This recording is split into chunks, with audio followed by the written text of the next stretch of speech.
Hello, I'm Jordan Midler and welcome to Raj Quit, a show about video games. This week we're talking about 6 video games in desperate need of a sequel.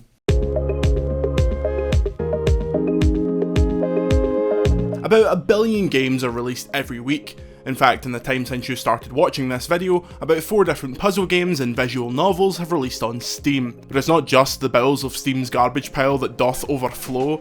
It feels like we're always only 2 weeks away from the next massive release. Plenty of them are sequels, some are sequels to sequels, and in a few cases franchises have so many games released that no sane person can remember the difference, no matter how many fancy locations you search on Google Earth, Ubisoft. But somehow in the midst of all this, there are a few franchises that through lack of initial sales or publishing rights being a rat king of tangled stress, never receive the sequel that fans are clamouring for. Considering how these things usually go, this list will probably be out of date in about a month's time, but in this one specific instance, I think I'm alright with that. The Simpsons Hit and Run. The Simpsons might be terrible now. Well, technically it's been terrible for like 20 years? But that doesn't stop those initial 10 seasons being probably some of the best TV ever broadcast. If, like me, you have developed a second language of Simpsons references, then The Simpsons Hit and Run was a godsend. A GTA Springfield that your mom would actually let you play, it was a defining game for a lot of people my age. Despite a passable Simpsons game imaginatively titled The Simpsons Game on 360 and PS3, no sequel to Hit and Run, or even just a remaster, has ever materialised. The only worry about a new Simpsons Hit and Run is that the references would be to the new episodes and not the golden era. You know that feeling when you turn on The Simpsons and you know straight away if it's going to be a good episode based on the animation quality? Well, what if a new Simpsons Hit and Run was just homages to the episodes that you'd automatically skip? Bully.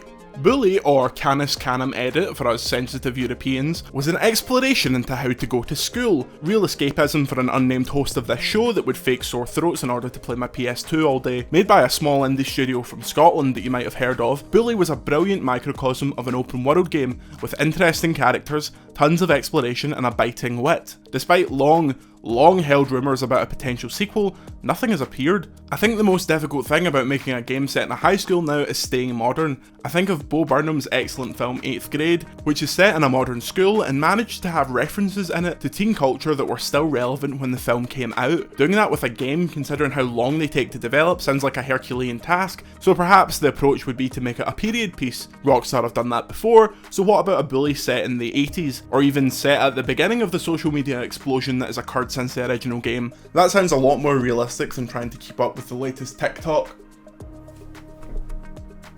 I'm 24 years old. Bloodborne. I'm almost certain that this is the next From Software game, so I'm mostly including this as a tap-in. That doesn't change the fact that Bloodborne is one of the most unforgettable games of this generation. Its setting is sublime and the sheer amount of incredible art that went into realising it will make your head spin. It's slightly hard to appreciate it when you're dodging cleaver-wielding locals, but after you shoot them in the guts and relieve their heads from their bodies, you're free to soak up the Lovecraftian milieu.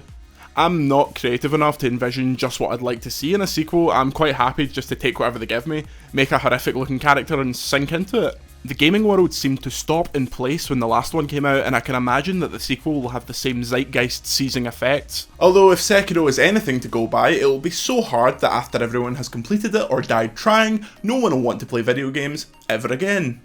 Infamous Second Son.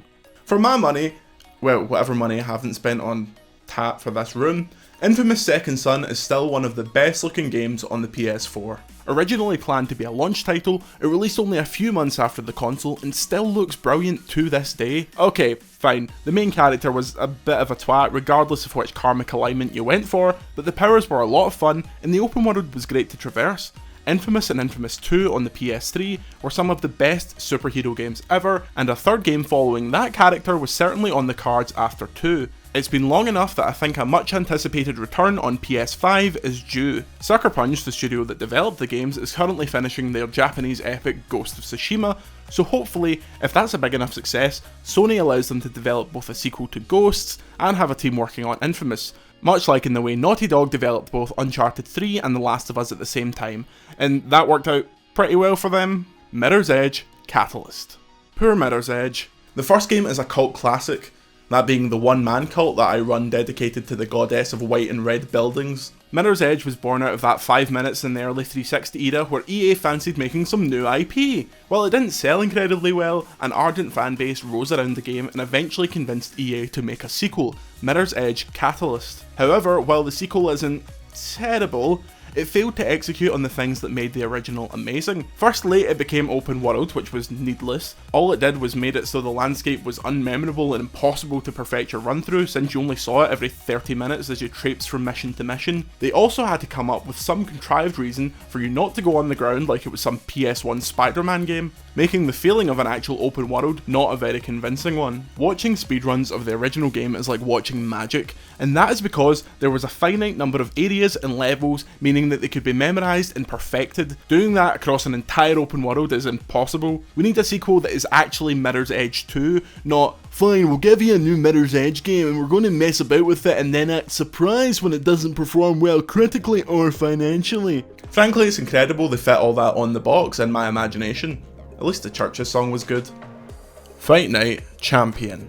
Hand-delivered brain damage, or boxing, as it's traditionally called, is an incredibly popular sport. Fights regularly sell out massive arenas, and it's so trendy that even some of YouTube's most insufferable arseholes have got involved. But for some reason, it's been absolutely ages since the last boxing game. Now, I'll admit not to be a great follower of the sport, but the Fight Night games were fantastic. They had brilliant mechanics, really satisfying fighting, and a hilarious character creator. It's been so long, in fact, that they're in the process of closing down the online servers for the last one. With the rise of stars like Anthony Joshua and Deontay Wilder, it seems like the right time to try again. The UFC games peaked at the height of UFC's popularity, and with that on the wane, it might be time to return to the sweet science. But again, that science is literally bludgeoning people in the brain until they're unconscious.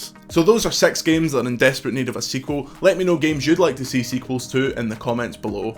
You know, I don't know why, but I think I'm forgetting one. Anyway, until next time, remember to subscribe to BBC The Social Gaming. I'm Jordan Midler. Skate!